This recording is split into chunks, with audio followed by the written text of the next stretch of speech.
Hoje nós vamos tratar de um assunto importantíssimo, do qual muito se tem falado, mas pouco se tem compreendido. Nós vamos aqui falar sobre o que é o Evangelho. E eu quero então convidar você a abrir a sua Bíblia na Epístola de Paulo aos Gálatas, capítulo 1, versículos de 6 a 8. Gálatas, capítulo 1, versículos de 6 a 8. Onde nos diz assim o texto sagrado: Maravilho-me de que tão depressa passasseis daquele que vos chamou a graça de Cristo para outro evangelho, o qual não é outro, mas há alguns que vos inquietam e querem transtornar o evangelho de Cristo. Mas, ainda que nós mesmos ou um anjo do céu vos anuncie outro evangelho, além do que já vos tenho anunciado, seja anátema. Somente até aqui, os irmãos podem sentar-se, por favor. Quando eu me refiro ao termo evangelho, eu não estou aqui me referindo aos 4 primeiros livros do Novo Testamento: Evangelho segundo Mateus, Marcos, Lucas e João. Mas eu me refiro à mensagem. O termo evangelho é um termo grego que não foi traduzido para o português, embora em algumas versões da Bíblia seja traduzido, e geralmente são versões numa linguagem mais coloquial, e nessas versões o termo evangelho é corretamente traduzido por boa nova, é uma boa notícia. Mas será que nós estamos entendendo que boa notícia é essa? Paulo, o apóstolo, pregava esta boa nova, este evangelho, corretamente. Ele tinha a compreensão do que é o evangelho. Só que, ao longo do tempo, esta compreensão, ela foi distorcida, ela foi contaminada, ela foi completamente, em alguns lugares, abandonada. E isto já acontecia mesmo nos dias de Paulo. Por exemplo, nós temos aqui no texto que lemos, Paulo escrevendo uma carta, uma epístola aos Gálatas. E ele já havia pregado o evangelho na Galácia, e o verdadeiro evangelho, o evangelho correto. Mas chegou ao conhecimento dele que os Gálatas não estavam mais perseverando no verdadeiro evangelho. Quando o texto aqui diz, no versículo 7, o qual não é outro, o que Paulo está querendo dizer com isso? Que só existe um evangelho, uma única boa nova que tem que ser pregada, que é o que nós vamos examinar. Eu não poderei aqui mostrar todos os versículos que nos trazem uma compreensão do Evangelho, porque são muitos. O fato é que se nós lermos o Novo Testamento com uma intenção correta de assimilarmos o que nele está escrito, não uma leitura superficial, mas uma leitura meditativa, nós teremos, pela simples leitura do Novo Testamento, a correta compreensão do Evangelho. Então, é realmente algo muito estranho que em muitas igrejas que se digam cristãs, esteja se pregando outro Evangelho, que, como disse Paulo, não é outro, só existe um. Só existe um evangelho, uma boa nova.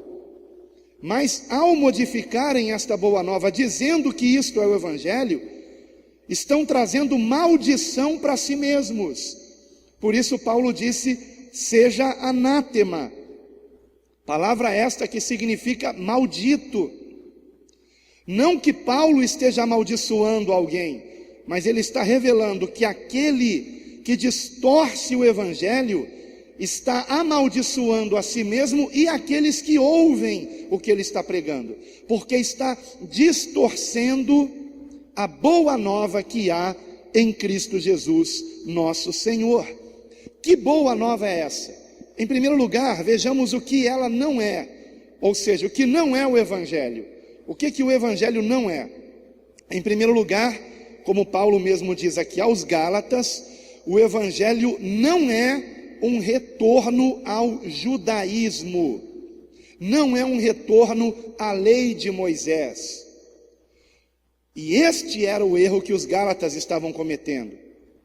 Eles haviam recebido a mensagem genuína do Evangelho, mas estavam trocando esta boa nova pelas práticas da lei de Moisés, imaginando que seriam salvos pelas práticas da lei, e não pela graça que há em Cristo Jesus. Por isso que Paulo começa aqui no versículo 6 dizendo: maravilho-me.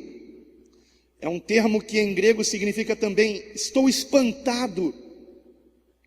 Maravilho-me que tão depressa passasseis daquele que vos chamou a graça de Cristo para outro evangelho. E ele se apressa a dizer, o qual não é outro, ou seja, só existe um. Mas estão chamando isso aí de evangelho, isso não é evangelho. Porque lei de Moisés não é boa nova, pelo contrário, é uma má notícia. E quantos são aqueles que hoje estão querendo transtornar, perturbar os novos convertidos, impondo a eles cargas da lei, um retorno ao judaísmo. Uma simples leitura da Epístola aos Gálatas nos vacina contra isso.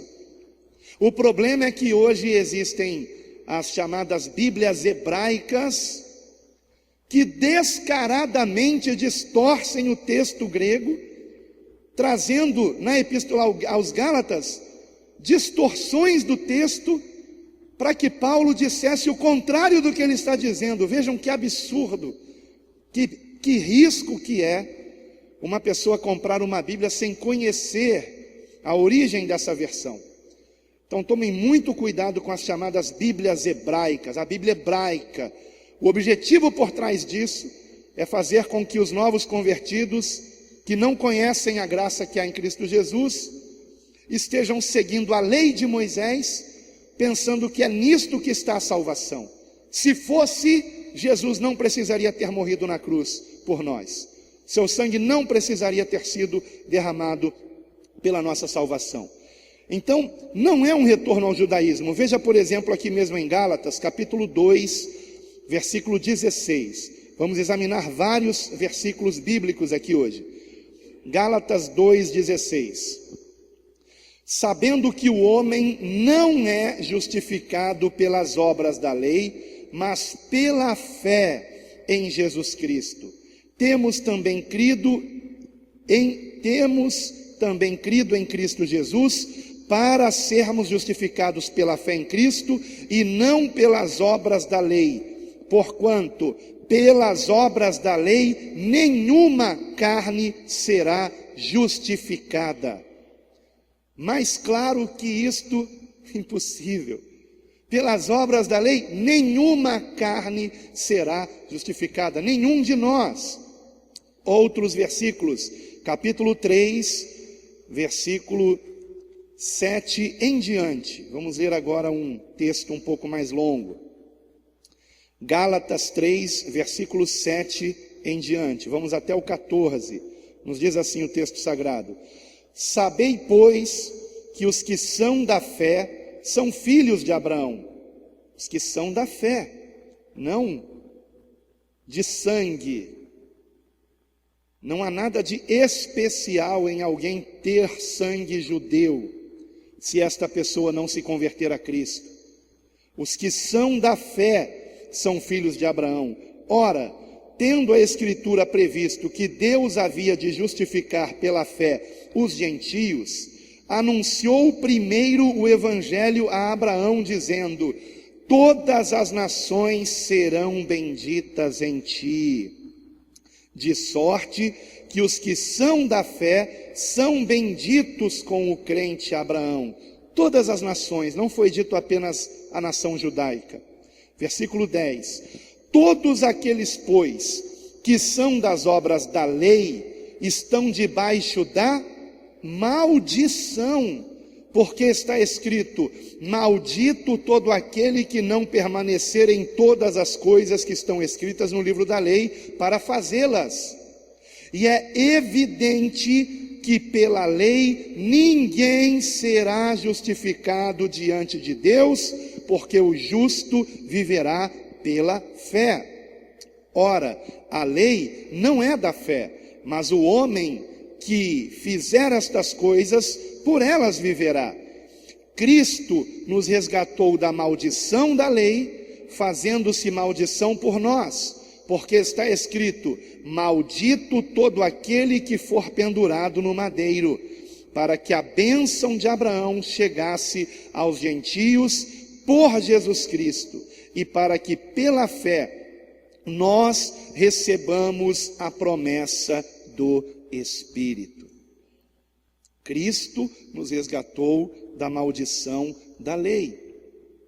Na própria lei estava escrito: maldito todo aquele que for pendurado no madeiro. E o que foi que aconteceu com o Senhor Jesus? Foi pendurado no madeiro. Mas ele tinha pecado? Não. Então, ao ser pendurado no madeiro, aquele que não tinha pecado se fez maldição em nosso lugar. Por isso foi escrito aquilo na lei: maldito aquele que for pendurado no madeiro, antevendo o que aconteceria com Jesus.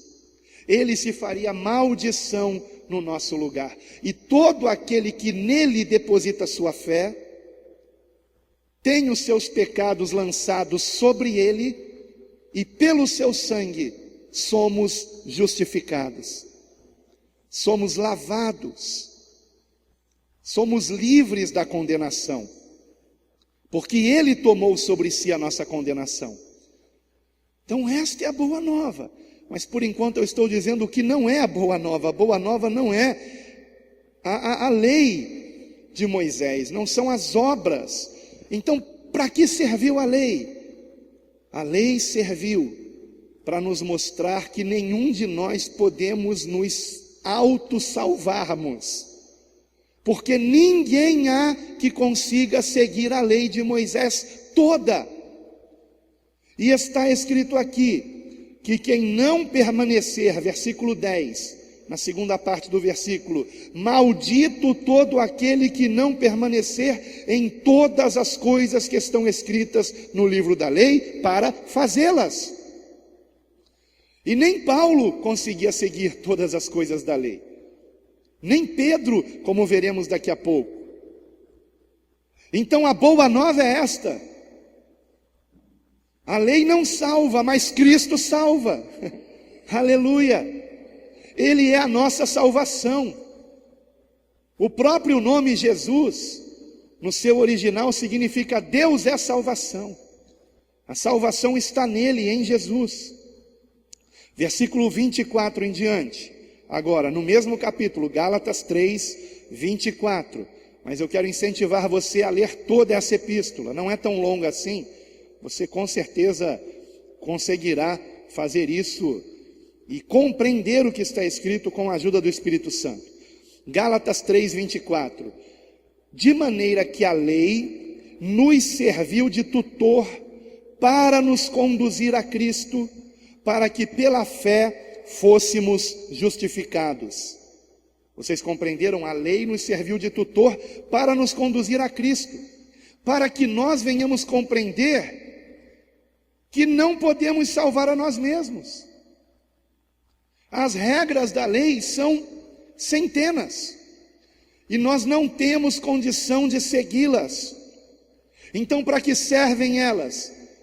Para fazer com que venhamos nos humilhar, nos rendermos a Cristo, reconhecendo que Ele é o nosso Salvador, porque é a soberba do homem que nos leva à perdição. Se nós não nos humilharmos, não seremos salvos. Precisamos reconhecer isso, que necessitamos de um Salvador, e que esse Salvador é Cristo. Eu não posso me salvar, você não pode se salvar. A salvação está nele, e essa é a boa nova. que você não precisa levar esse fardo, achando que tem que seguir uma série de regras e normas para ser salvo. Nada disso, nada disso. Só precisa confiar em Cristo e nele permanecer até o fim. Então, prosseguindo aqui, versículo 24, vou ler mais uma vez e prosseguir. De maneira que a lei nos serviu de tutor, em algumas versões diz de aio, para nos conduzir a Cristo, para que pela fé fôssemos justificados. Mas, depois que veio a fé, já não estamos debaixo de tutor, porque todos sois filhos de Deus pela fé em Cristo Jesus. Porque todos quantos fostes batizados em Cristo, já vos revestistes de Cristo. Nisto não há judeu, nem grego, não há servo, nem livre, não há macho, nem fêmea, porque todos vós sois um em Cristo Jesus. E, se sois de Cristo, então sois descendência de Abraão e herdeiros conforme a promessa. Aleluia! Muitos pensam que Cristo veio fazer com que os gentios se ligassem aos judeus e se tornassem herdeiros da promessa. Mas esse é um entendimento equivocado. O Evangelho é a boa notícia de que tanto os judeus que estavam perdidos, quanto os gentios que igualmente estávamos perdidos, somos unidos a Cristo. Nele está a salvação. Judeus e gentios unidos a Cristo, e não gentios unidos aos judeus. Isto precisa ficar mais uma vez esclarecido. Eu digo mais uma vez, porque já tinha ficado esclarecido há quase 2000 anos atrás, mas hoje nós vemos novamente esse movimento judaizante, querendo fazer com que nós, gentios, estejamos unidos aos judeus. Não é esse o propósito do Evangelho. Não é esse. E para provar que não é, veja comigo o livro de Atos, capítulo 15. Vamos para Atos, capítulo 15. Quando surgiu esta questão na igreja apostólica. Atos, capítulo 15. Poderíamos ler todo o capítulo, é muito esclarecedor, mas vamos para alguns versículos apenas por conta do tempo limitado que eu tenho aqui. Atos capítulo 15, versículo 4 em diante. Vamos ler até o 11 primeiramente. Atos 15, versículo 4 em diante. E quando chegaram a Jerusalém, esses chegaram é Paulo e Barnabé, aqui dentro do contexto. E quando chegaram a Jerusalém, foram recebidos pela igreja e pelos apóstolos e anciãos. O que significa esse anciãos? Significa que havia igrejas em Jerusalém. Havia congregações em Jerusalém. E em cada congregação, alguém que respondesse por ela, que eram os anciãos, que hoje chamamos de pastores ou presbíteros. São os responsáveis por cada congregação. Então, Paulo e Barnabé foram recebidos pela igreja, que são todos, e pelos apóstolos e anciãos, e lhes anunciaram quão grandes coisas Deus tinha feito com eles. Quando eu disse todos, todos os discípulos, né? Claro. Então Paulo e Barnabé anunciou as bênçãos que aconteceram na primeira viagem missionária, quando eles partiram de Antioquia para pregar o Evangelho.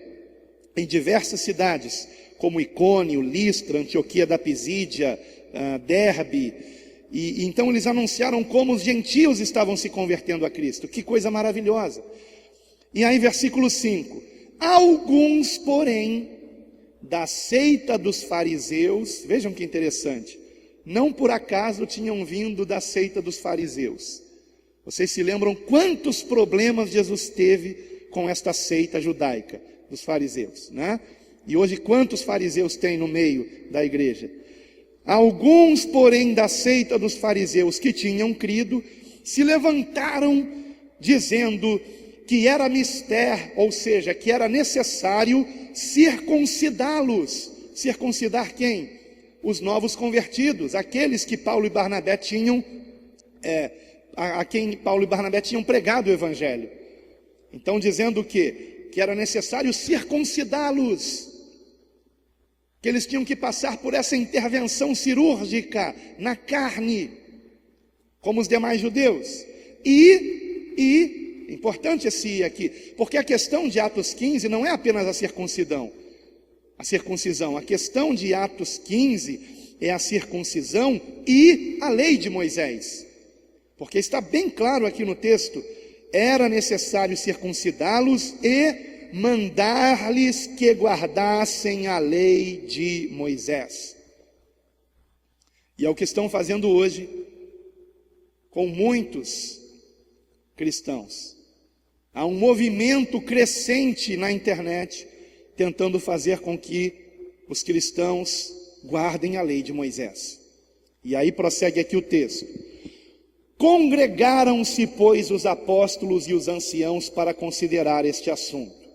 E, havendo grande contenda, levantou-se Pedro e disse-lhes, preste bem atenção no que Pedro vai dizer, irmãos, aquele a quem Jesus disse, pastoreia as minhas ovelhas.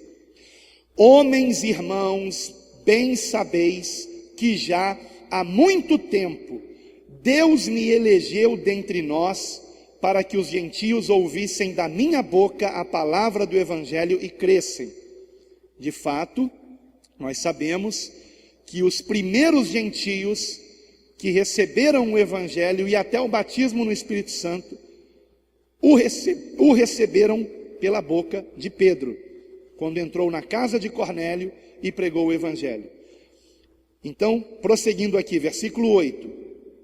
E Deus, que conhece os corações, lhes deu testemunho, dando-lhes o Espírito Santo, assim como também a nós. E não fez diferença alguma entre eles e nós, purificando seus corações pela fé. Agora, pois, por que tentais a Deus, pondo sobre a cerviz dos discípulos um jugo que nem nossos pais, nem nós podemos suportar? Então Pedro estava dizendo que era insuportável para ele seguir a lei de Moisés. Nem nossos pais, nem os judeus que vieram antes de Pedro, nem nós, Pedro também era judeu, não se esqueça disso, podemos suportar. Agora, versículo 11, é importante até você marcar esse versículo na sua Bíblia. Mas cremos que seremos salvos pela graça do Senhor Jesus Cristo, como eles também. Vamos agora para o versículo 22. Então, pareceu bem aos apóstolos e aos anciãos, com toda a igreja, eleger homens dentre eles e enviá-los com Paulo e Barnabé a Antioquia, ou seja, a igreja que estava em Antioquia, a saber, Judas, chamado Barsabás, e Silas, homens distintos entre os irmãos. E por intermédio deles escreveram o seguinte, prestem atenção na carta que Paulo, Barnabé, Judas e Silas estavam levando. Diz assim o texto da carta. O seguinte, versículo 23. Os apóstolos e os anciãos e os irmãos, aos irmãos dentre os gentios que estão em Antioquia e Síria e Cilícia, saúde. Porquanto ouvimos que alguns que saíram dentre nós vos perturbam com palavras. Olha o que é o cristianismo judaizante, uma perturbação. Vos perturbam com palavras e transtornaram as vossas almas, dizendo que deveis circuncidar-vos e guardar a lei, não lhes tendo nós dado mandamento. Pareceu-nos bem, reunidos concordemente, eleger alguns homens e enviá-los a vós, com os nossos amados Barnabé e Paulo, homens que já expuseram as suas vidas pelo nome de nosso Senhor Jesus Cristo. Enviamos, portanto, Judas e Silas, os quais por palavra vos anunciarão também as mesmas coisas. Na verdade, pareceu bem ao Espírito Santo e a nós. Então, de quem se originou esta decisão? Da parte de Deus, do Espírito Santo. Não vos impor mais encargo algum, senão estas coisas necessárias.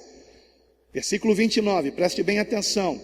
São 4 coisas necessárias apenas, e estas coisas que serão ditas aqui, porque eram práticas de pagãos, eram práticas de gentios que serviam a deuses estranhos, e não ao verdadeiro Deus. Então, que coisas necessárias eram essas? Que vos abstenhais das coisas sacrificadas aos ídolos, e do sangue, e da carne sufocada, e da fornicação, das quais coisas bem fazeis, se vos guardardes, bem vos vá.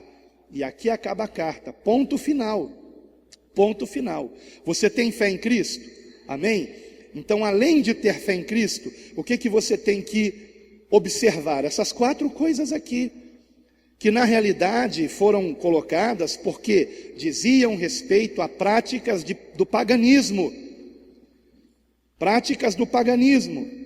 Então, coisas sacrificadas a ídolos, e do sangue, de beber sangue, da carne sufocada, que era também sacrificada a ídolos, e da fornicação, sexo ilícito, seja ele qual for.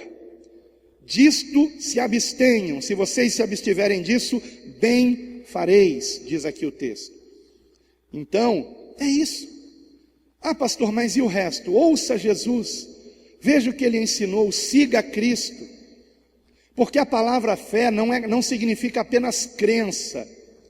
E é isso que tem que ser compreendido. Quando o texto grego do Novo Testamento foi traduzido para o latim, o tradutor, Jerônimo, ele se deparou com o seguinte problema. Em grego, fé não é substantivo como em português. Em grego, fé é verbo. Pistes, fé, em grego, é um verbo. Tem conjugação. E todas as vezes que no texto grego o termo fé era conjugado, Jerônimo se deparou com um problema de que palavra escolher para conjugar fé. Se em latim, fé é substantivo, fides é substantivo. Então ele escolheu um termo latino para substituir o verdadeiro termo que seria fides por fé. E o termo que ele escolheu foi crer. Em latim, credere, ou credere. E este termo, ele traz a ideia de um mero acreditar. Ah, eu acredito em Jesus, então eu estou salvo. Não, fé não é apenas acreditar. É claro que fé também é acreditar. Nós primeiro acreditamos, mas ao acreditar, nós confiamos, e se confiamos, nos comprometemos. Então, eu costumo dizer que a fé, ela tem um tripé, e esse tripé significa crer, ou seja, acreditar, confiar e se comprometer. Amém? Para você guardar isso, é só você lembrar dos 3 Cs: crer, confiar e comprometer-se. Se realmente eu creio em Jesus, eu confio que nele está a minha salvação, e se eu confio, eu me comprometo com o que ele ensinou. Porque o mesmo que ensinou que daria a sua vida por nós, me ensinou a perdoar aqueles que me ofenderem. Eu não posso crer apenas em uma parte do que Jesus ensinou e não crer na outra parte. E muitos hoje querem separar Jesus dos seus ensinamentos. Não é possível separarmos uma coisa de outra, porque Jesus é o que ele ensinou. Amém? Faz parte da sua essência, do seu ser. Então, nós encontramos aqui exatamente o que temos que seguir: seguirmos a Cristo e não praticarmos qualquer coisa que venha escandalizar Cristo. Ponto. É isso. Ah, mas e a lei? E a guarda do sábado? É lei? Ah, pastor, mas a guarda do sábado está nos 10 mandamentos. Eu sei disso, mas não por acaso é o 4º mandamento. Está entre os 3 primeiros e os 6 últimos. Os 3 primeiros se referem a Deus. Os 6 últimos se referem ao homem. Nós temos que amar a Deus sobre todas as coisas e ao próximo como a nós mesmos. E entre estes mandamentos está quem? Jesus, o Cristo. Por isso ele disse que ele é Senhor do sábado. O sábado é a figura de Cristo no Antigo Testamento, porque o sábado representa o descanso. E em quem está o nosso descanso? Em Cristo. Então, o próprio Paulo vai falar mesmo ali aos Gálatas, se não me falha a memória, ou aos Colossenses, porque são 2 epístolas que combatem a mesma heresia do judaísmo, e inclusive em Colossenses se combate algo ainda mais grave, porque este cristianismo judaizante, o fim dele é tirar a divindade de Cristo. Isso já acontecia no tempo de Paulo. E então Paulo escreve a epístola aos Colossenses, a epístola mais voltada para Jesus como Deus, como de fato ele é. E na epístola aos Colossenses, como aos Gálatas, Paulo combate a ideia de que temos que guardar dias, meses, anos. Tudo isso é ligado à carne, tudo isso é ligado ao cronos, tudo isso é ligado à matéria. Nós não somos mais deste mundo. Não é um pôr do sol ou um nascer do sol que fará com que nós sejamos santos ou não. Mas é Cristo, a verdadeira luz que nos ilumina. Louvado seja o Senhor. Esta é a graça de Deus. Em Cristo somos livres. Aleluia. Livres para vivermos o amor de Deus, para dizermos não para o pecado, que é o que veremos mais adiante. Então, em primeiro lugar, o Evangelho não é um retorno ao judaísmo. Espero que tenha ficado bem claro isso aqui. Em segundo lugar, não é a salvação pelas obras. Efésios capítulo 2, versículo 8. Eu poderia ler vários textos aqui, mas eu ficarei com esse, que é o mais específico nessa questão. Efésios 2:8, onde nos diz assim o texto sagrado: porque pela graça sois salvos, por meio da fé, e isto não vem de vós, é dom de Deus, não vem das obras, para que ninguém se glorie. Então a salvação não vem pelas obras, a salvação vem pela fé, que é dom de Deus. É um presente de Deus. Somos salvos pela graça por meio da fé. O que significa a palavra graça? Um presente. A palavra dom é presente. Graça é um presente não merecido. É um favor que nós não merecemos. Isso é graça. E se não merecemos, como pode então o Evangelho ser a salvação pelas obras? Por fazer caridade, por exemplo. Porque de nada adianta a pessoa não seguir a lei de Moisés, mas ela se esforçar em boas obras para ser salva. Não estou com isto dizendo que não devamos praticar boas obras, pelo contrário. Se somos salvos, praticaremos boas obras. E é o que será dito no versículo a seguir, versículo 10. Porque somos feitura sua, criados em Cristo Jesus, para as boas obras, as quais Deus preparou para que andássemos nelas. Ou seja, Deus não as preparou para que fôssemos salvos por elas. Deus as preparou para que andássemos nelas. Então eu faço o bem ao meu próximo, não para ser salvo, mas porque sou salvo, porque tenho o amor de Deus no meu coração. Eu faço isso não para ter méritos, mas eu faço isso simplesmente por amor. Simplesmente por amor. Não por interesse, mas porque o amor de Deus me conquistou, habita em mim e me leva a amar aquele que não merece ser amado, mas que Jesus Cristo amou, dando a sua vida por ele na cruz do Calvário. Agora, sou salvo por fazer isto? Não, sou salvo pela graça de Deus por meio da fé. Aleluia! O que o Evangelho não é? O Evangelho também não é permissão para pecar. Porque então algumas pessoas também têm essa ideia distorcida, de que, eu sou salvo pela graça, que maravilha, posso fazer o que eu quiser agora. Já aceitei Jesus, já fui batizado, já estou salvo, agora eu posso fazer o que eu quiser. Não é nada disso, nada disso. Lembram que eu disse para vocês que fé é crer, confiar e comprometer-se? As pessoas que pensam que podem pecar não querem se comprometer. Elas querem crer e confiar, mas elas não querem se comprometer a seguir o que Jesus nos ensinou. E Ele nos ensinou o arrependimento de pecados. Ele nos ensinou a vivermos uma vida santa na presença de Deus. Ele nos ensinou a renunciarmos à vontade da carne. Ele nos ensinou a perdoar os que nos ofendem. Ele nos ensinou a fazer o bem aos que nos fazem o mal. Ele nos ensinou a orar pelos que nos perseguem. Ele nos ensinou a abençoar os que nos maldizem e não a falar mal deles. Mas quantos querem seguir o que Jesus nos ensinou? Por isso o caminho é estreito, irmãos.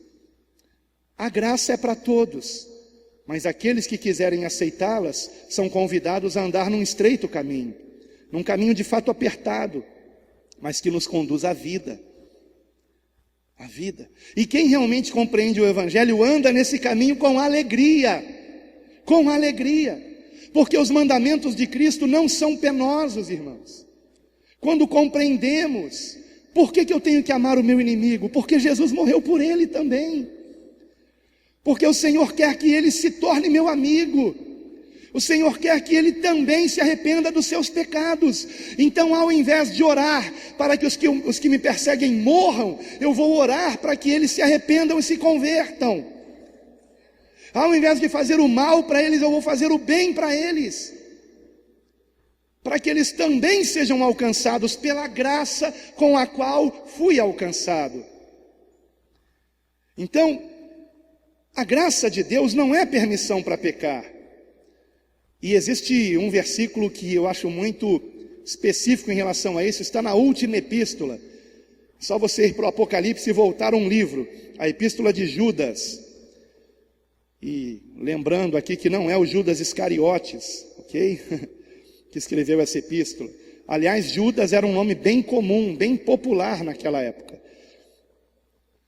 Por isso que, por exemplo, a carta que Paulo e Barnabé levaram foi também transmitida por mais dois irmãos, um deles era Silas e outro Judas, que é mais outro Judas, não é esse Judas aqui também que escreveu a epístola não, esse Judas aqui é Judas, irmão carnal do Senhor, filho de Maria, tá? É outro Judas. Diz assim o texto: porque se introduziram alguns que já antes estavam escritos para este mesmo juízo, homens ímpios, que converteram em dissolução a graça de Deus e negam a Deus, único dominador e Senhor nosso, Jesus Cristo. Vejam que interessante, esse aliás é um versículo que mostra a divindade de Cristo. Chama Jesus Cristo de único dominador e Senhor nosso, chama Jesus Cristo de Deus. Agora vejam, na versão que eu li, que é a corrigida ou também a fiel, nesta versão está dito assim, que convertem em dissolução a graça de Deus.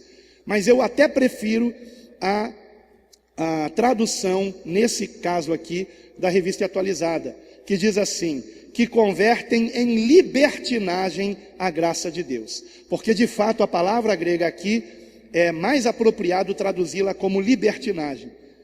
A palavra dissolução, ela é muito ampla, mas a palavra libertinagem, ela é mais específica, ou seja, eram pessoas que queriam viver na carne, ensinando que a graça de Deus nos permitia isso, nos permitia pecar à vontade, porque em Cristo somos perdoados.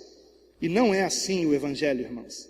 O Evangelho não é um convite à carnalidade desenfreada, e nem mesmo moderada. Aliás, o Evangelho é o poder de Deus para dizermos não ao pecado, para não vivermos na carne, que é o que veremos agora.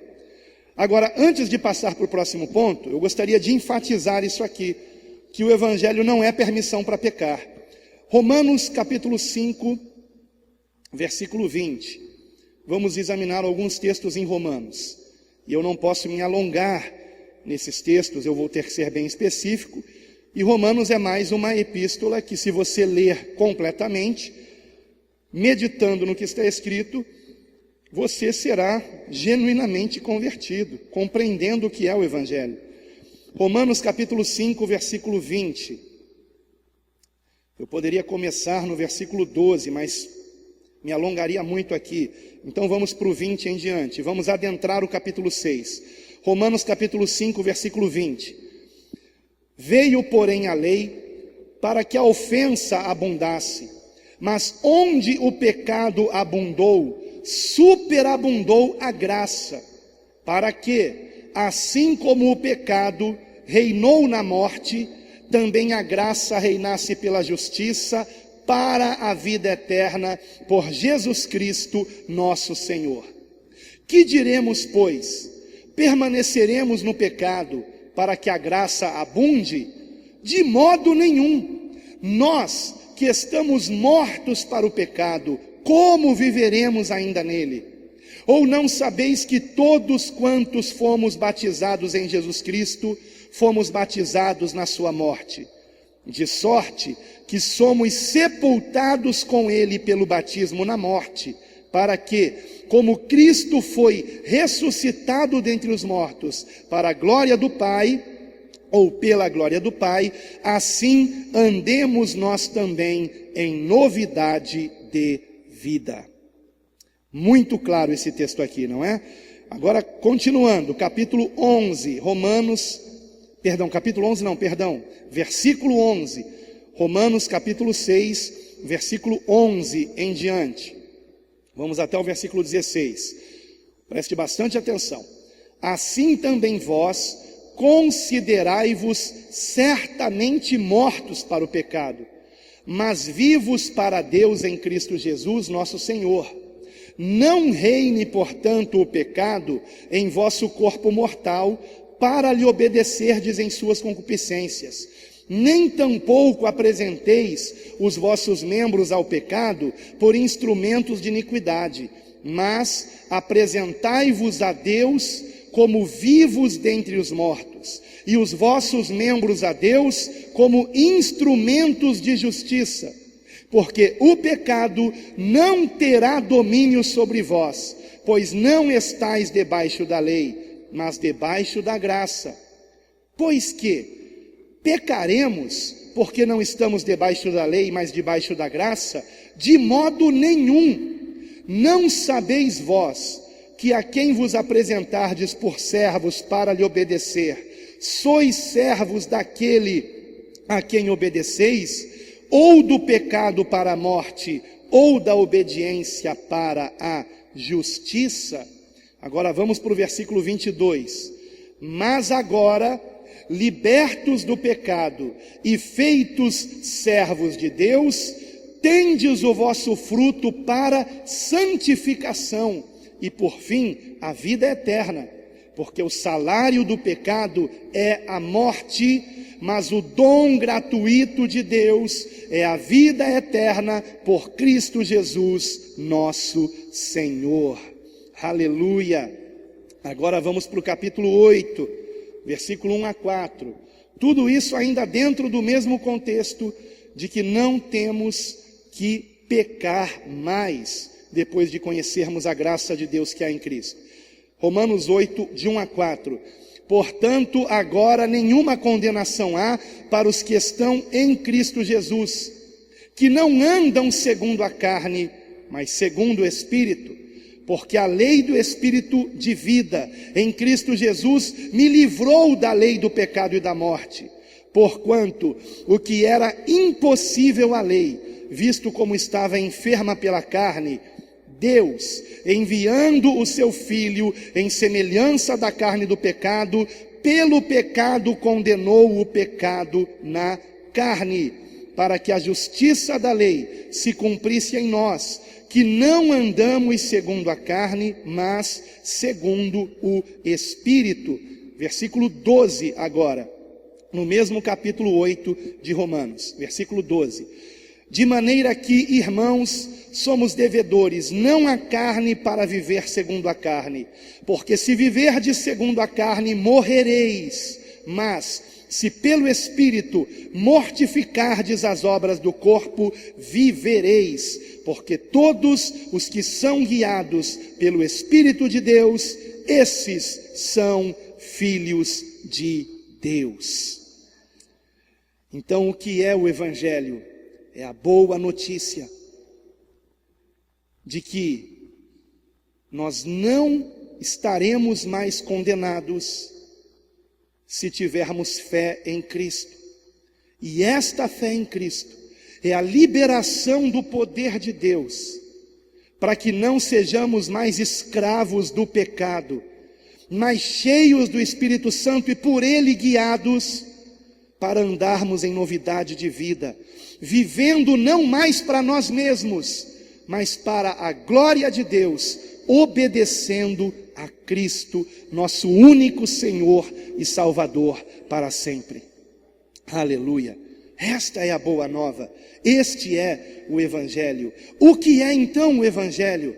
Porque até agora vimos o que ele não é, e demos uma pincelada no que ele é. Então vimos que o Evangelho não é um retorno ao judaísmo, vimos que o Evangelho não é salvação pelas obras, vimos que o Evangelho não é permissão para pecar. O que é o Evangelho? Em primeiro lugar, o Evangelho é Jesus Cristo. Jesus é o Evangelho. Ele é a boa nova é Cristo.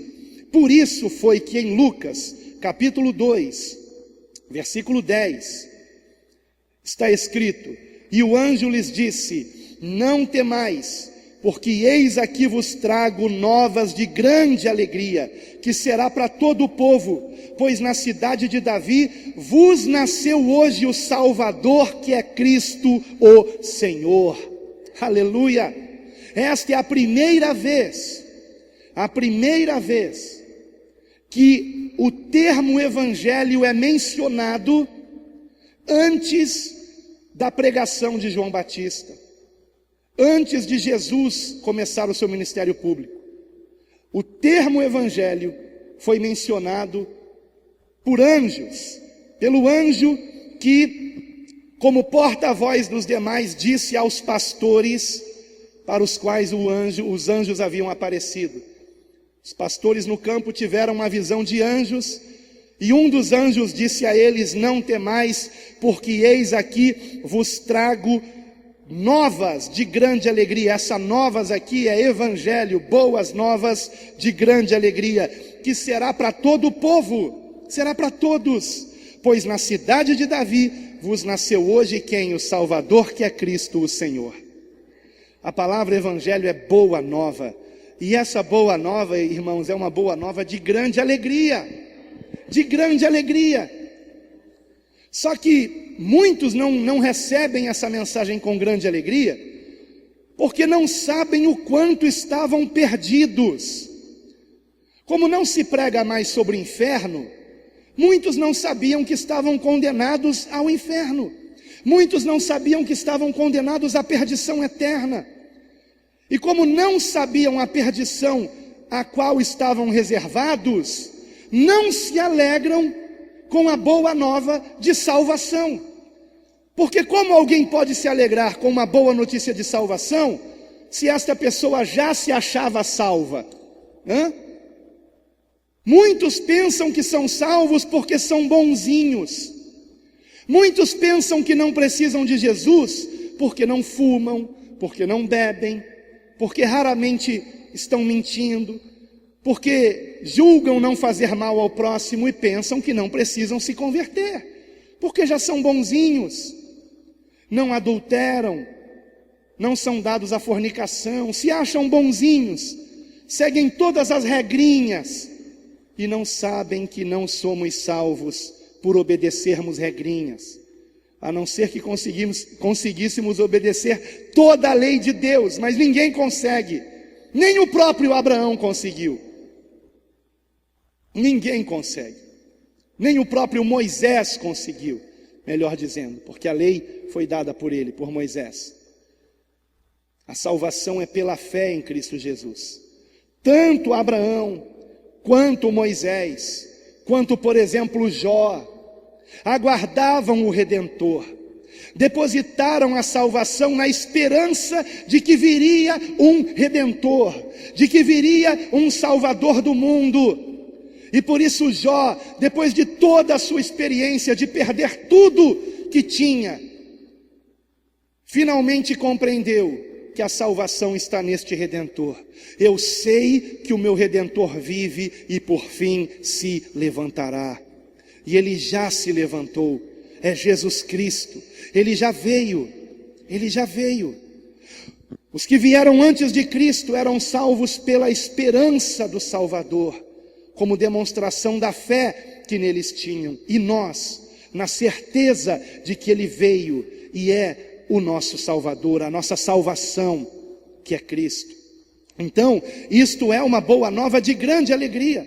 Só que antes de eu transmitir essa boa nova, eu preciso explicar àquele que ainda não se converteu a Cristo que ele está perdido. Está perdido. Se ele pensa que será salvo porque é bonzinho, ele está redondamente enganado. Porque a palavra de Deus é clara em nos ensinar que nossos atos de justiça não apagam nossos pecados. Nossos pecados são apagados pela fé em Jesus Cristo, que verteu o seu sangue para nos lavar de todo pecado e iniquidade, para embranquecer as nossas vestes. Os nossos atos de justiça não são comparados a uma veste branca resplandecente, não. Nossos atos de justiça são comparados a um trapo de imundície. É isso que diz a palavra de Deus.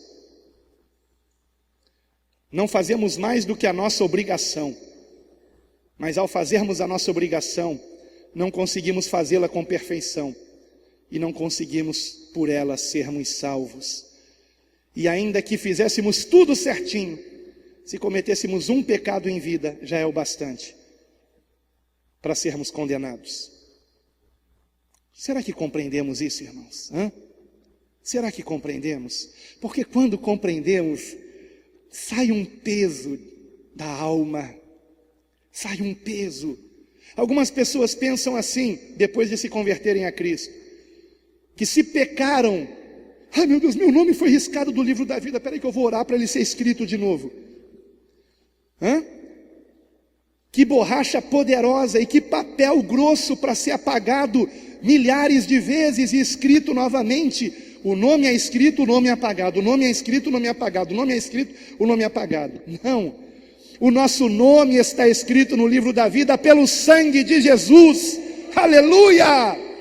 A tinta que o escreveu naquele livro é o sangue do Cordeiro, louvado seja Deus. Então se você está em Cristo e peca, porque ainda pecamos, irmãos, e olha, pecamos todos os dias. Talvez você não peque com as mãos, nem com os pés. Você não está fazendo nada errado, nem indo a lugares errados. Mas está pecando com os olhos. Ou está pecando com os ouvidos, dando ouvidos a intrigas e fofocas. Ou está pecando com o pensamento, maquinando coisas que não agradam a Deus, ou está pecando com o sentimento, guardando ódio, guardando rancor, está pecando tendo inveja, ganância, está pecando com o orgulho, querendo aplauso dos homens, Pecamos todo dia, porque a palavra diz que aquele que sabe fazer o bem e não faz, comete pecado também. Então, ainda que não pequemos com as mãos, com os pés, com os olhos, com os ouvidos, com a boca falando mal dos outros, ainda que não pequemos com o coração, com a mente, se deixamos de fazer o bem, também pecamos.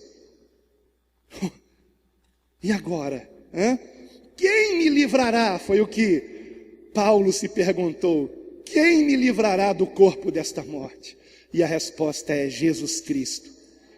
Jesus Cristo.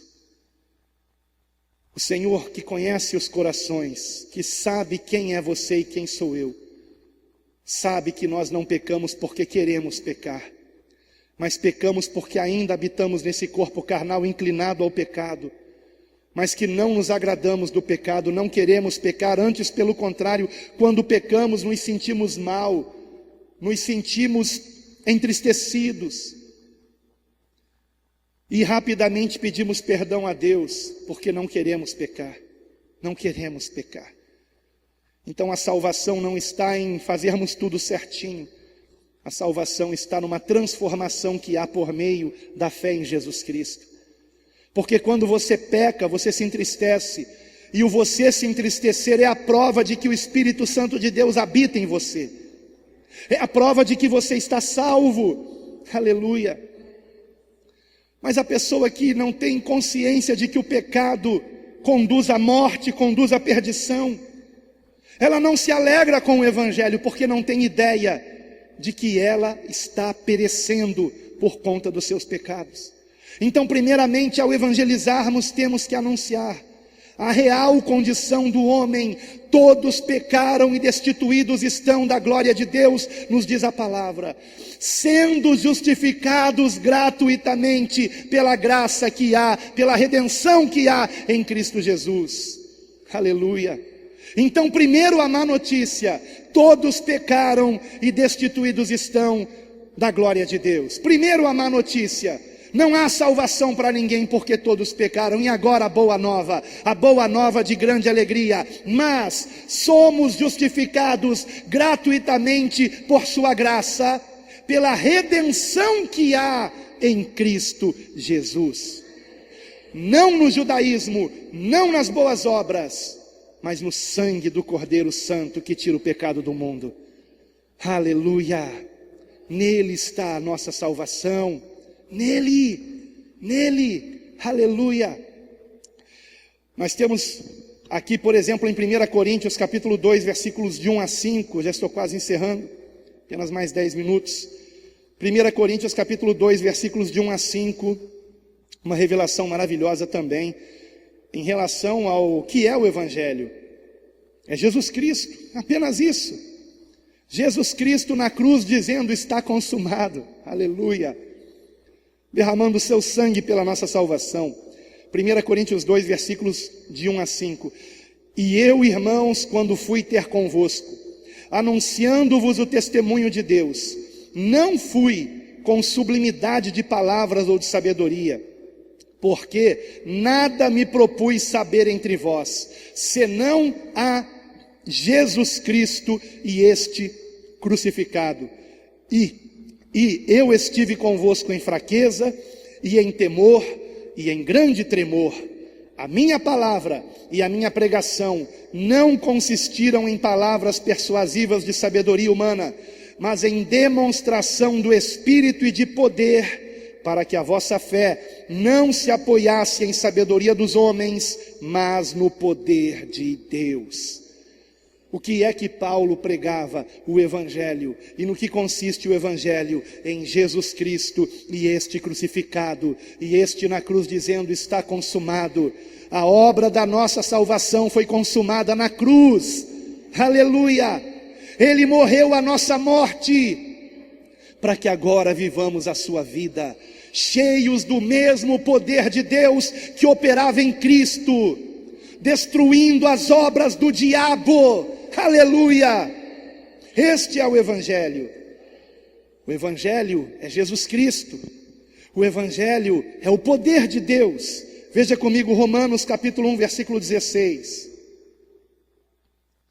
Romanos 1, 16 e 17.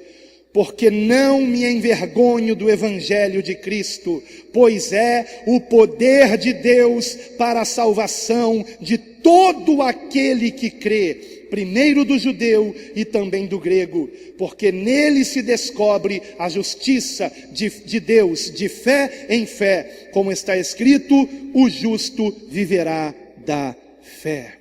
Aleluia, louvado seja o nosso Deus. Louvado seja o nosso Deus, é o poder de Deus. Aquele que andava no pecado agora anda em santidade. Mas isto só acontece quando realmente compreendemos o Evangelho. Porque é que hoje há uma infinidade de crentes dando mau testemunho, andando no pecado, e tristes, não empolgados com Jesus, porque não compreenderam o Evangelho. Pensam que são salvos por bater ponto nos cultos. Pensam que são salvos por serem dizimistas fiéis. Pensam que são salvos por seguirem regrinhas, tradições humanas. Quando na realidade, nada disso nos salva. Nada disso nos salva. Somos salvos pela graça de Deus, por meio da fé em Jesus Cristo, nosso único Senhor e Salvador. Quando compreendemos o quanto Deus nos amou, a ponto de doar-se por nós, porque o Filho de Deus é parte do próprio Deus. Jesus disse, eu e o Pai somos um. Nenhum outro poderia nos salvar, por isso Pedro declarou, em nenhum outro há salvação, porque nenhum outro nome há dado entre os homens pelo qual importa que sejamos salvos. Quando Deus decidiu nos salvar, antevendo a perdição humana, Ele não enviou um anjo para nos salvar. Ele não enviou um arcanjo. Ele não enviou um querubim. Ele não enviou um serafim. Não, nada disso. Ele enviou o seu melhor. Ele enviou a si mesmo. Ele enviou o seu Filho unigênito. Grande era a missão, e esta missão precisava ser cumprida. Ninguém mais poderia cumpri-la. Nenhum outro sangue derramado poderia salvar a humanidade, a não ser o sangue do Filho unigênito de Deus, de Jesus Cristo, do Filho de Deus que se fez homem, nascendo sem pecado, vivendo sem pecado e morrendo sem pecado. Aleluia! Nisto está o poder de Deus, em compreendermos isso, que Ele nos amou, compreendendo o quanto Deus nos ama. Não são regrinhas que nos salvam. O que nos salva é o sangue de Jesus vertido na cruz do Calvário. E para que esse sangue fosse vertido, foi doloroso. Jesus sofreu, e sofreu muito. A morte na cruz era a morte mais dolorosa e vergonhosa.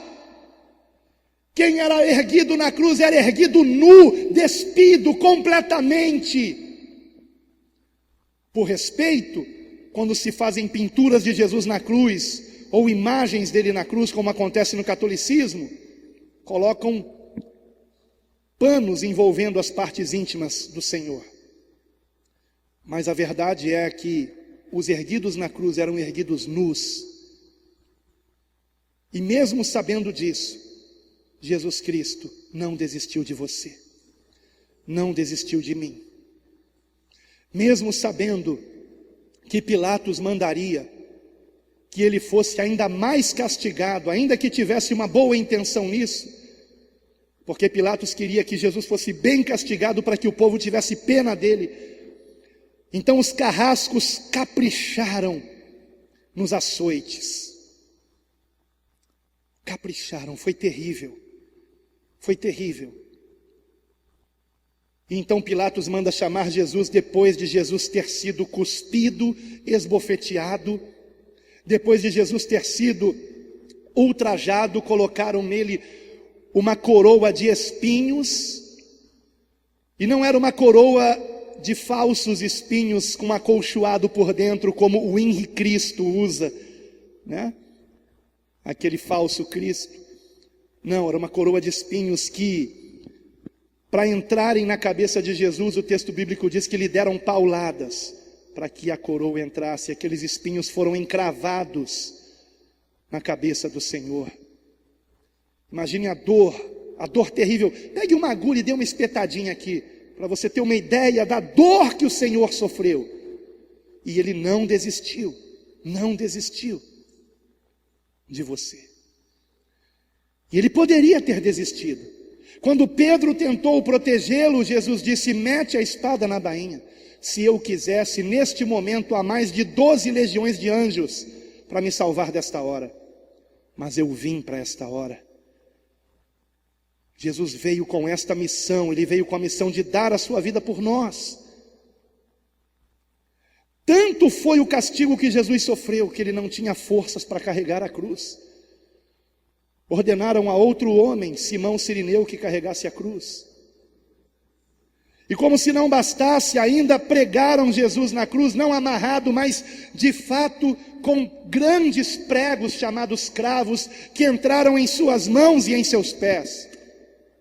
Imagine a dor disso, E mesmo assim, naquele momento o Senhor disse: Pai, perdoa-lhes, porque não sabem o que fazem. Este é o amor de Deus por nós. Não havia outra forma de sermos salvos, não havia. A humanidade virou as costas para Deus, a humanidade estava condenada, e a única forma de haver um resgate foi o próprio Deus se fazer homem e tomar sobre si a nossa condenação, porque alguém tinha que pagar pelos pecados, e foi desta forma que fomos perdoados, pelo sangue de Jesus. Pelo sangue de Jesus. Ele morreu por nós. Ele não desmaiou na cruz, como alguns querem dizer absurdamente.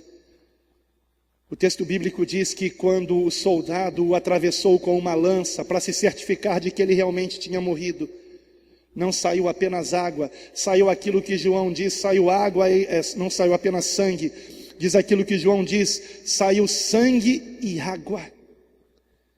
A medicina afirma que quando isso acontece é porque já não há mais sangue no corpo, e então sai o plasma.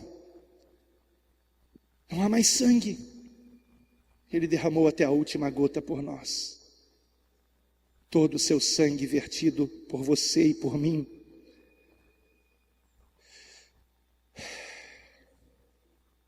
Esse é o Evangelho. Quando compreendemos isso, o amamos. E o obedecemos não por obrigação, o obedecemos por amor. Ele nos atrai com esse amor. Esse é o Evangelho é Jesus Cristo. Uma nova de grande alegria, é o poder de Deus. É a prova do amor de Deus. Em Romanos capítulo 5, versículo 8 em diante, diz o texto sagrado, Romanos 5, 8. Mas Deus prova o seu amor para conosco, em que Cristo morreu por nós, sendo nós ainda pecadores. Logo, muito mais agora, sendo justificados pelo seu sangue, seremos por ele salvos da ira. Porque se nós, sendo inimigos, fomos reconciliados com Deus pela morte de seu Filho, muito mais, estando já reconciliados, seremos salvos pela sua vida. E não somente isto, mas também nos gloriamos em Deus por nosso Senhor Jesus Cristo, pelo qual agora alcançamos a reconciliação. Nós éramos inimigos de Deus, mas em Jesus Cristo somos reconciliados, e agora podemos chamar Deus de Pai, de Pai. Somos feitos filhos de Deus e herdeiros das promessas que o Senhor fez a Abraão, de estarmos para sempre com o Senhor. E finalmente o Evangelho é transformação. Eu poderia falar muito mais coisas a respeito do Evangelho, mas o tempo não permite. Os meus últimos 10 minutos já se foram e eu encerro com a leitura de Tito, Epístola de Paulo a Tito, capítulo 2, versículos de 11 a 14. Porque a graça de Deus, Tito capítulo 2, versículos de 11 a 14. Porque a graça de Deus se há manifestado, trazendo salvação a todos os homens, ensinando-nos que, renunciando à impiedade e às concupiscências mundanas, vivamos neste presente século sóbria, justa e piamente, ou piedosamente, aguardando a bem-aventurada esperança e o aparecimento da glória do grande Deus e nosso Senhor Jesus Cristo, o qual se deu a si mesmo por nós, para nos remir de toda iniquidade e purificar para si um povo seu especial, zeloso de boas obras. Aleluia. Só nesse pequeno trecho que eu li aqui de 4 versículos, eu ficaria um dia inteiro pregando a palavra aqui. Aqui nós temos o resumo do Evangelho. O convite de salvação é para todos, mas nem todos o querem. Mas aqueles que o querem são ensinados a renunciar à impiedade, às concupiscências mundanas, a vivermos neste presente século de um modo sóbrio, justo, piedosamente, e aguardando a manifestação de Cristo, aquele grande dia que se aproxima, quando por fim toda a maldade será aniquilada, Satanás e seus demônios para sempre serão presos e lançados no lago que arde com fogo e enxofre para sempre.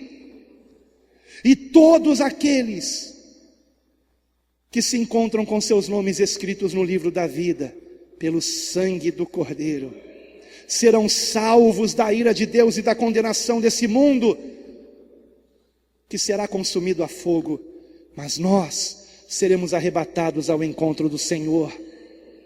E se morrermos antes desse grande dia, na verdade não morreremos, porque quem está em Cristo já passou da morte para a vida. Apenas a carne morrerá, mas estaremos no paraíso com o Senhor. E naquele grande dia a carne ressuscitará num corpo glorioso, e os mortos em Cristo ressuscitarão primeiro, e os que estiverem vivos, juntamente com eles, nós seremos arrebatados ao encontro do Senhor nos ares, antes do juízo de Deus se derramar sobre a terra, e estaremos para sempre com o Senhor em novos céus e nova terra, onde habita a justiça. Aleluia! Nós não queremos a Jerusalém desse mundo. Se algum dia eu tiver oportunidade, visitarei Israel, por que não? Se algum dia tiver oportunidade, farei isso. Provavelmente não farei com meus recursos, porque não os tenho. Mas se algum dia, quem sabe, alguém quiser dar esse presente, minha mãe mesmo já disse, se eu pudesse, eu pagava uma viagem para você, para a Rosa, para a família, conhecer Israel. Mas não é essa Jerusalém que eu quero conhecer. Eu quero estar na nova Jerusalém, na Jerusalém celestial. Quero estar em Cristo e com Cristo e viver para Cristo. Essa é a boa nova, é isso que nós aguardamos. E enquanto Ele não vem, o que Ele espera de nós é que nós sejamos um povo exclusivamente seu, como diz aqui o texto, porque ele veio para nos remir de toda iniquidade e purificar para si um povo especial, zeloso de boas obras. Que façamos a diferença, que façamos a diferença. O Evangelho se prega assim, com palavras, mas também com o nosso bom testemunho, com a nossa vida, porque nós somos o Evangelho que o mundo lê. O mundo não quer ler Mateus, Marcos, Lucas e João, mas o mundo vê você, o mundo vê a mim, e vendo em nós uma transformação, vendo em nós a diferença, vendo em nós o poder de Deus, aí sim, com os nossos lábios, pregamos a Cristo na autoridade do Espírito Santo, e para a glória de Deus, e a Ele toda a honra, e toda a glória para sempre. Amém e amém.